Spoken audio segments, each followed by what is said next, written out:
Salary, payroll, and cash. The A's financial holy trinity of confusion. Today on Locked On A's.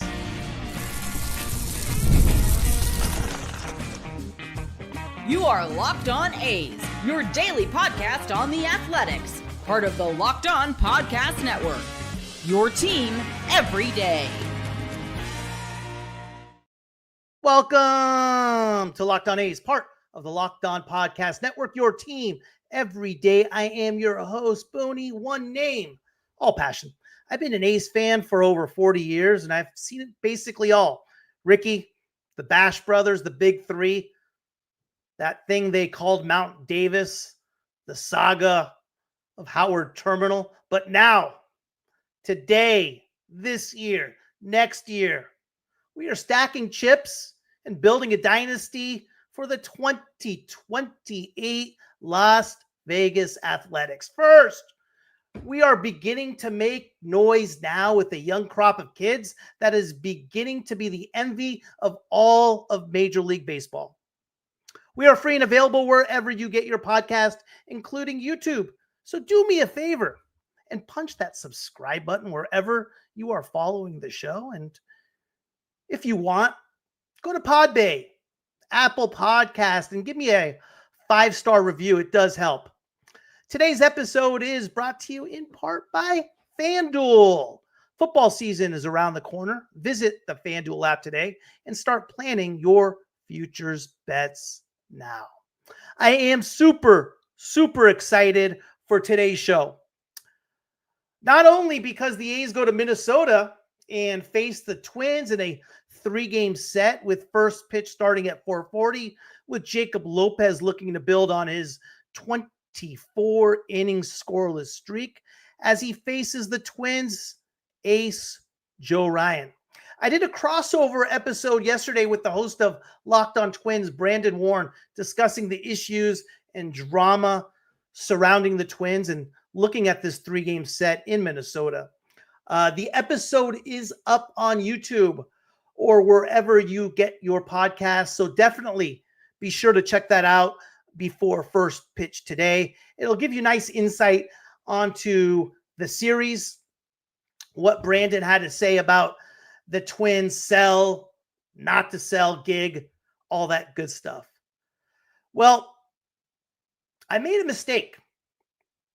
The A's have a lot of money to spend this offseason.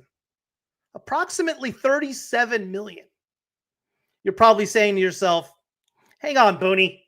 For the last 2-3 weeks, I have told you that, hey, the A's don't have any money to spend. Well, I hate to say it, and I'm sorry to stun you all, but I was wrong.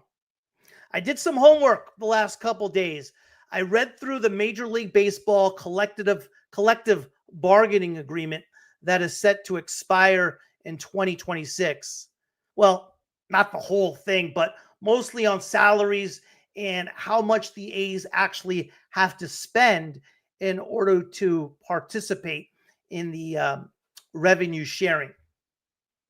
The wording had a lot of variations, such as luxury tax payroll, competitive balance tax, annual salary payroll, annual cash payroll, which I had to give myself a crash course on to simply understand. I mean, how can we have fun talking about free agents we probably won't get if I don't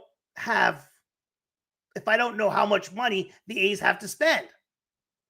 First, let me give you a quick course on how MLB payroll works for our purposes today. Then we can get into the fun stuff and talking about signing guys like Max Scherzer or Justin Verlander.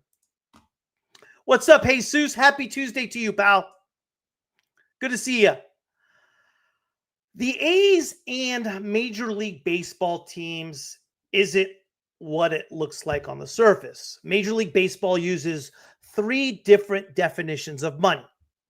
You have your payroll, or what they call as your AAV, annual salary, and annual cash. And each one tells a different story. For sure, Chris, Huge day for a W, bud. Huge day. Today's episode, we are going to break down exactly how the A's and Major League Baseball teams can claim they are spending a certain number, while the actual cash handed to players can be far less. From signing bonuses to deferred money, we peel back the layers of the financial smoke and mirrors that defined Major League Baseball's approach. This isn't just about one team's accounting trick. It's about how the league allows owners to move numbers around like a shell game. For fans, it explains why the payroll figures never match reality. For players, it's the difference between a check today and a promise tomorrow. We'll show you how $15 million in salary a year can end up as just $10 million in cash, all while MLB's books recorded as a flat $12 million. Yeah, you're thinking, what the hell is going on? I'm going to break it all down to you. If you ever want to understand how the A's and other MLB teams twist payroll math, this is the episode. All right, let's break it down. First, this is what MLB uses for things like competitive balance tax, or they like to refer to as CBT. Okay, this isn't just a year's salary. It's the average annual salary, average annual value, AAV, of a contract. For example, if a player signs a 5-year deal worth $100 million, even if he's paid $20 million in year one and $30 million in year two, MLB payroll counts it as $20 million every year for the competitive balance tax purpose. Signing bonus, deferred payments, and buyouts get smoothed out across the contract. Now, the purpose of this is to prevent teams from gaming the system by backloading deferring deals. Well, that was the purpose. And when people are talking about a future lockout, this has anything to do with players versus owners. It has to do with the Dodgers and Mets versus the rest of baseball, because they are the only two teams that have absolutely ignored the luxury tax, which is the penalty for what I'm talking about, to prevent teams from gaming the system by backloading and deferring deals. Again, very important, when we're talking about the upcoming lockout and the upcoming CBT, collective bargaining agreement between the owners and players, this is not owners versus players. This is Mets and Dodgers versus everybody else. That's all it is. Because every other team has complied with the luxury tax. The luxury tax is important to them. The Yankees have complied with it. Just the Dodgers and Mets have not. All right, 2, annual salary, contracted salary for that year. This is what's written on the contract for that specific season. If a player's deal, say $15 million in 2025, that's his annual salary that year. It doesn't matter for competitive balance tax. It matters for arbitration, renewals, and negotiation. For example, in the 5-year deal that I used as an example, 5-year, $100 million deal, annual salary might be $10 million in year one, $15 million in year two, and $25 million in year three, etc. That is his actual annual salary.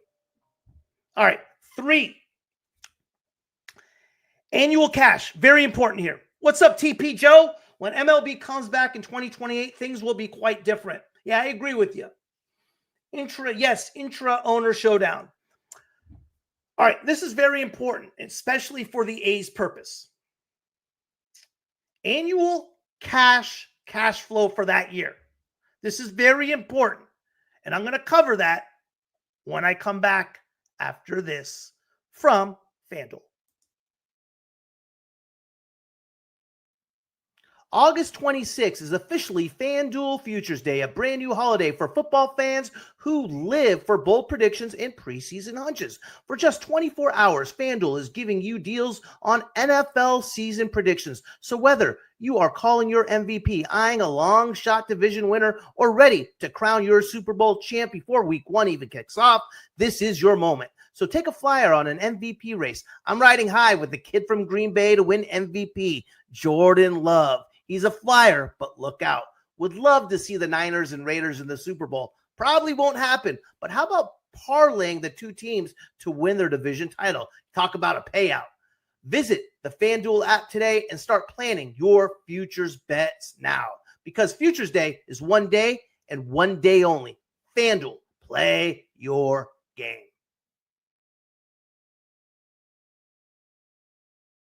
Okay, guys, a quick review. 3 ways MLB pays player. We talked about payroll, actual club payroll in the CBA. 2, annual salary. And 3, here's the most important for the A's purpose, annual cash flow for that year. This is what the team literally cuts a check for in that season. It can be different from annual salary if they are signing bonuses, deferred money, or buyouts. Example, if a player signs for a $10 million salary in 2025, but also gets a $5 million signing bonus paid up front in 2025, his annual cash is $15 million. Or if part of his 2025 salary is deferred to be paid in 2030, his annual cash in 2025 might be less than his annual salary. Makes sense? In case not, let's take a look at Max Scherzer's 7-year, $210 million deal with the Nationals he signed a few years back. Okay. His annual salary on that 7 years, $210 million deal varied year to year. Sometimes it was $15 million. Sometimes it was $35 million. Annual cash. He got only a fraction each year because much of it was deferred. We hear a lot today about the Dodgers deferring a lot of money to the future. This will make sense on what they're doing. The Nationals are still cutting Scherzer checks well after the contract ended. Now, payroll and average annual value for competitive balance tax. $30 million every year. $210 million divided by 7 equals $30 million, no matter when the money was paid. So in short, payroll equals MLB's accounting trick for tax purposes. Average annual value, annual salary, what's listed for that year in the contract, and annual cash, what the player actually takes home that year. Again, one more example. Let's say the A's sign Slugger Sam to a 4-year, $40 million deal. The contract is structured year 1 in 2026, for example, $5 million salary plus an $8 million signing bonus, which is paid immediately. Year 2, $10 million salary. Year 3, $12 million salary. Year 4, 2029, $15 million salary, but $5 million is deferred to 2032. How it looks under each lens. Okay, payroll. Average annual value for competitive balance tax purposes. Again, total contract is what? $40 million, right? Plus an $8 million signing bonus. 48 millions. Divide the 4 divide 4 years into 48. What do you get? $12 million. So MLB counts it as $12 million on payroll every year, no matter how it's paid. Annual salary, what's written in the contract. 2026, $5 million. 2027, $10 million. 2028, $12 million. 2029, $15 million. Notice, no signing bonus here. That's separate. Annual cash. Again, this is the most important thing, and I'm going to tell you why in a second. Annual cash. What Slugger Sam actually pockets in that calendar year. In 2026, $5 million plus an $8 million signing bonus equals what? $13 million. 2027, $10 million. 2028, $12 million. 2029 is $10 million now in salary, plus $5 million later in 2032. Remember, that was deferred. So here's the spin. Here's the owner spin. We're paying Slugger Slam $15 million in 2029. Here's the player's wallet in 2029. Nah, I'm only getting $10 million this year. The rest comes later. As far as MLB's payroll books, it doesn't matter. $12 million every year for tax purposes. Now, let's talk about the A's. And why am I saying they have exactly $36,905,143 to spend this off season? All right. What are we getting rid of? Severino is going first. What's most important? Remember I talked about annual cash? All right. So according to the collective bargaining agreement, in order for owners to participate in the revenue sharing, they have to spend in 2026, and 2025 was $112 million. $112 million. In 2026, it is $114 million. 2026, $114 million of actual cash, right? What's that mean? $5 million plus an $8 million signing bonus is $13 million actual cash. Here's what the A's have coming off their books. Jeffrey Springs stays square, nothing on or off. Severino, minus $5 million. His salary in 2026 is $20 million. He received, I believe, a $5 million signing bonus in 2025. Jose Leclerc, $10 million. Seth Brown, $2.7 million. Gio Urshela, $2.15 million. This is all coming off their books. Andahar, $2 million, 48. TJ McFarland, $1.8 million. Lawrence Butler, $6.1 million coming off the books. Again, signing bonuses don't count as far as cash. Rooker, $6 million off the books. Urias, $1.1 million off the books. $36,905,143 coming off the books for the A's in 2026. They have to spend this money. They have to. In order to participate in the collective bargaining, revenue sharing, they have to spend $114 million. They were right around $112 million in 2025, a little more, I believe. It's got raised to 114 for 2026. They have to spend this. This is not a choice. This is the whole point. And when I come back, let's take a look at some free agents that all of a sudden open up for the A's. See you in a minute.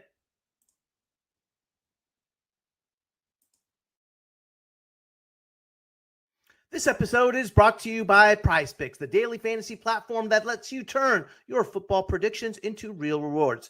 Preseason is already heating up, and college football isn't far behind.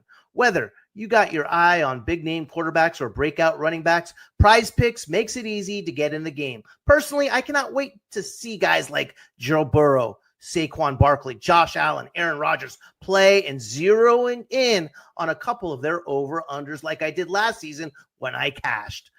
Prize Picks is the simple way to play. Just pick more or less on 2 to 6 player stat projections. If you get your picks right, you could cash in and win up to 2,000 times your money. I've used Prize Picks for a few seasons now and love how simple it is. I can get a lineup in before my coffee finishes brewing. The flex play option is a total game changer. Even when one of your picks misses, you still doubled my money. Prize Picks puts their members first, so all withdrawals are fast, safe, and secure. Download the Prize Picks app today and use code LOCKEDONMLB to get $50 in lineups after you play your first $5 lineup. That's code LOCKEDONMLB to get $50 in lineups after you first play $5. Prize Picks, run your game.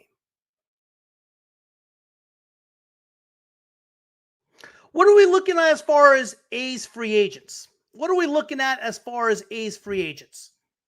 Well, first we got to take a look at things like arbitration year for Shea Langoliers.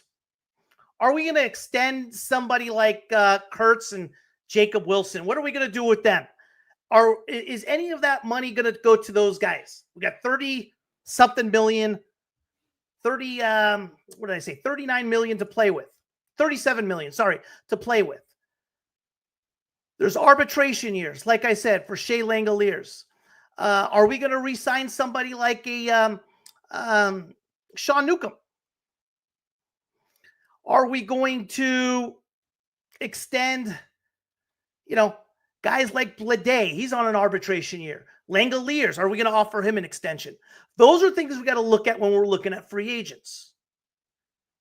Last year, we extended Butler, we extended Rooker, and we still had enough money to sign a huge deal for Severino, and we signed Leclerc to a big one-year deal. First, let's look at who's becoming free agents in 2026 the A's may be able to afford. We got Framber Valdez. Now, this is according to the Spots Track, right? As far as what they're estimating his market value. He looks to be the top starting pitcher and looks like he's going to cash in on something big. Spot Track has him at about $35 million a year from the Astros. Ranger Suarez, $27 million. Dylan Cease, $26 million. Aroldis Chapman, as far as reliever, $18 million. Zach Gallen, $18 million. That sort of thing. What we do know about the A's is they're going to have to pay a premium. They're going to have to pay a premium in order to get one of these guys.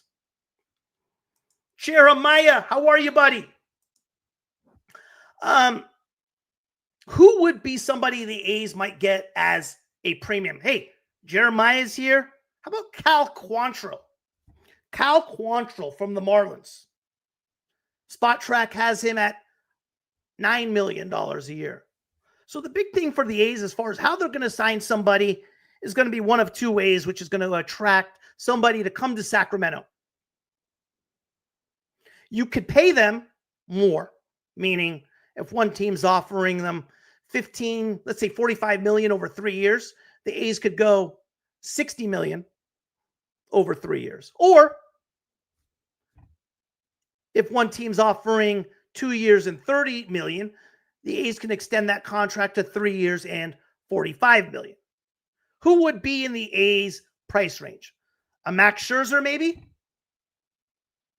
Clayton Kershaw? Justin Verlander? What's up, Rodney? Will we have this going core when Vegas opens up? Will we have this going core? I'm not sure what you're asking, man. Clarify what you're asking. Will we have this going core when Vegas opens up? Let me know what you mean. More than happy to answer your question. Not sure what you mean. Will we have this young core? Yes, we will definitely have the young core when we go to Vegas. We have team control over everybody through 2031. I think there are some exceptions on that, like a Shea Langoliers is due to be a free agent in 2029. JJ Bleday. But as far as Kurtz, Wilson, the youngsters you're talking about, for sure. For sure. MLB wants 2 expansion teams, yet we have so many scrubs playing now. If they are expand, this means 52. You put that so eloquently. Yes, they want expansion to 32 teams. Absolutely. This collective bargaining agreement is going to be interesting. Again, back to the players the A's could possibly afford for next year. I personally like the realignment they were talking about. I mean, the American League and National League has literally been done for years. I like what they're talking about as far as the realignment. But, to your point, good point. Yeah, so many kind of middle tier players. You're right. I mean, but, at the same time, I mean, TP, I think we need to get back to baseball players being baseball players and baseball being played the right way. That's why I'm such a fan right now of how the Brewers are playing and such a big fan of how they're doing things the right way. Portland will never get a team. Merrill Kelly, that's a good point. He's a free agent. I'm going to address the Portland will never get a team. Merrill Kelly, though, right now, $16 million a year. Right? So what do the A's do? We got $40 million to spend. We got $40 million to spend this offseason. And then we're not going to go a nickel above that. Are we going to extend Kurtz? Are we going to extend Wilson? Are we going to extend Langoliers? We got to take care of what's in our backyard first before we start thinking about a 4-starter.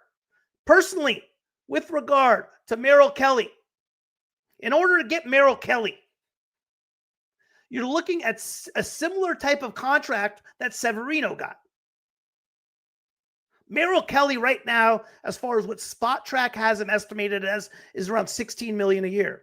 The only thing with Merrill Kelly is he's 37 years old. So he's probably looking at, if I had to guess with Merrill Kelly, probably a 2-year, $34 million deal. 2-year, $32 million. Now, if you're the A's, do you go Merrill Kelly 3 years, 48? Or 2 years, 40? Because that's what it would take in order to sign Merrill Kelly. What's up, Chris? I'd like to see us get creative with trades and increase payroll that way. There's not good excuse not to be ready. Okay, so people talk about trades, right? There's always one thing fans talk about all the time is spending money and trading players. Hey, which I'm open with. But the question goes one step further, Chris. Who do you want to replace? Who do you want to trade? And who do you want to get? We can't just say, hey, let's trade players. Who do you want to trade? Who do you want to replace? And who do you want to get? And that's the same thing with free agents. Who do you want to replace? And who do you want to get? It's always one question further that the fan doesn't ask. Yes, I want to spend too. Yes, I want to trade too. But again, who do I want to get? Who do I want to trade? Right now, do we really have any assets on the A's that you would want to trade? Seriously, think about it. That you would want to trade. We have plenty of assets, but any assets that you want to trade? I can't think of one. I can't think of an asset the A's have that the only one probably, and I don't know what kind of return we would get, is Jeffrey Springs. He's the only asset the A's have that I would be willing to trade that could get some sort of return. But you also got to look at it this way. I'm sure they were given offers for him at the trade deadline. I'm sure we were looking to deal Springs at the deadline. There was nothing. Chris Bassett, former A. Probably a similar deal to Merrill. 2 years, $30 million. He's 36 years old, be 37 next year. With somebody like Chris Bassett, are you willing to go 3 years and $48 million for a guy 37 years old, or 2 years and 40? That's what it would take in order to get one of these guys. You know who I like, guys? I like Paul Blackburn. I love Paul Blackburn, former Athletic. Just got waived by the Mets. Was injured. But he's a guy that we could probably get for 2 years, $18 million with a player option. I'll pay that for Blackburn. That's over the market value. And something that I think he would want to do with that player option. What's up, TP? With the real possibility of a lost season, isn't that a large consideration when it comes to contracts? Players a year older, for one thing. The potential CBA changes. For sure. Absolutely. And I'm not really looking, when I'm looking at the money and the contracts right now, TP, what you're saying is real. Okay. There's no question. But as far as this exercise goes, the point of it is like, hey, how much money do the A's have to spend next year? Next year's good. I believe 2027 will be the, if there is a lockout, correct me if I'm wrong. Maybe I got my years mixed up, would be the lockout or would be the lost season. It wouldn't be next year. Correct me, because the CBA now expires at the end of 2026, if I'm not mistaken. Blackburn is a number 4 starter at best. Bill, fine, but who do you want to get? So what free agent? We have to spend $40 million. We have to spend $40 million, Bill. Do we just focus that on extending Kurtz and Wilson? Do we try to get a pitcher? Blackburn that's what we're looking for, though, Bill. We're looking for a number 5 starter. Right now, as far as the rotation looks right now, Severino, Springs,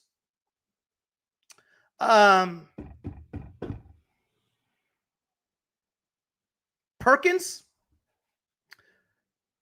Severino, Springs, Jacob Lopez, Perkins, and we need that 5 starter. Now, there's a number of players we can get in that 5 spot, such as JT Ginn, Luis Morales, sure. But again, we have $40 million to spend. Where do you want that money going to? Where do you want that money going to? That's the question. That's the question. I think a lot of teams will coast in 2026. You could be right. Again, when we talk about the CBA and the potential strike, I want to make something clear. This is not MLB owners versus MLB players. This is the New York Mets and the Los Angeles Dodgers versus everybody else. That's what it is. This is not owners versus players. This is the Dodgers and Mets versus everybody else, because they are the only teams that have ignored the implications of the luxury tax. Chris, it's hard to say because you go into the season thinking Lawrence Butler will be great. Geloff will be solid. Well, hopefully. We don't know that. And we end up running Urshela and Urias for most of the year. Urias was good. I'll take what Urias did. You're right. You're right. It is hard to say. It is hard to say. But that's my whole point, right? As far as it's hard to your point, Chris, it's hard to estimate who we're going to trade and who we're going to trade for. So, and Lawrence Butler, right? Okay, so there's another piece right there.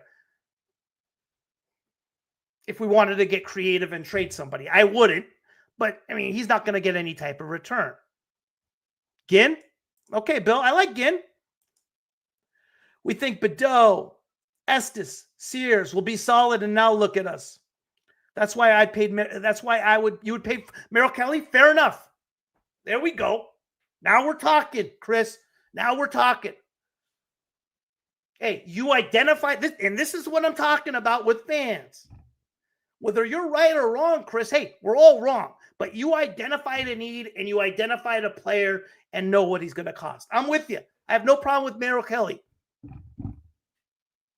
But to Bill's point, extend Kurtz and Wilson. I'm with you. Definitely pay Kurtz, Wilson, and Shea. I'm with you guys. And we don't know what's that going to cost and how much is left over. But it's interesting to go through it, and it's nice to know what the money is right now that the A's have to play with in the offseason. I'm with you guys on the extensions. Soderstrom as well. If I'm GM, if I'm playing GM for a day, this is what I do, okay? I extend Soderstrom, I extend Kurtz, I extend Langoliers, I extend Jacob Wilson.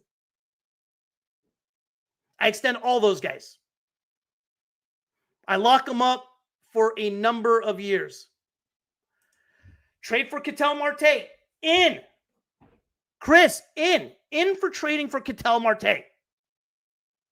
Who do we give up? Right? Because if you're trading for a Ketel Marte, who's an MVP candidate, now you're talking about Leo DeVries. Now you're talking about top prospects. Ketel Marte is an MVP candidate. You're talking about acquiring one of the best players in all of baseball. And I would love that. But what would Arizona want in return? Hey, good call. Jamal Weeks, number 12 overall pick out of the University of Miami. Yeah, good call. Good call on that, Pat. Good call.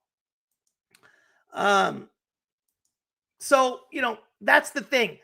Who else would I extend? On the pitching end, is there anybody else you would really know?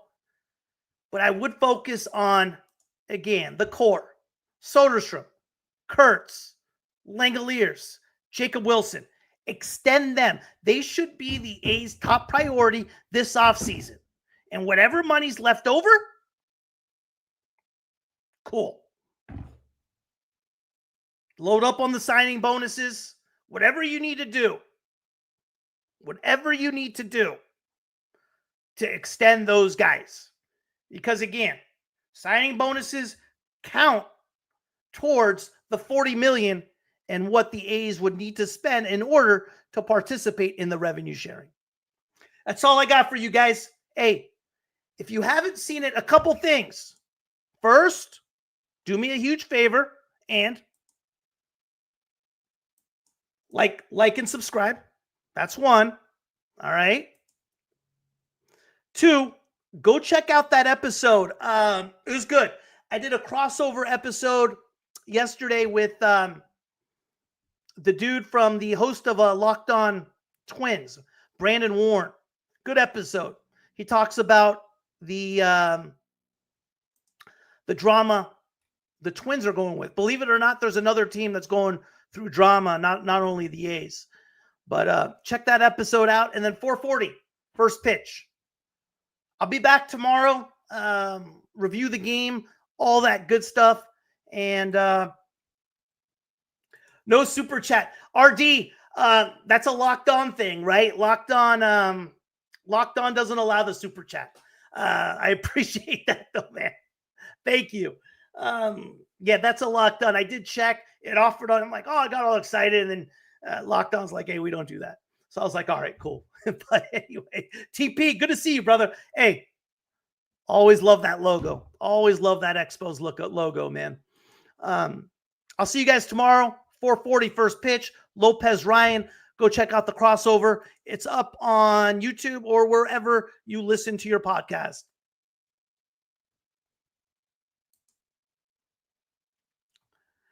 RD, it's enough that you show up and watch, man.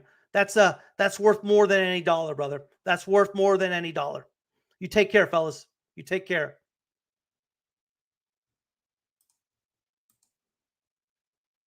Thank you for making Locked On A's and Locked On Twins your first listen every day. For your second listen, find the all-night Locked On MLB game night, every game, every night, until a World Series champion is crowned. Get local analysis on a national scale. Find MLB game night on Locked On MLB on YouTube or wherever you listen to your podcasts.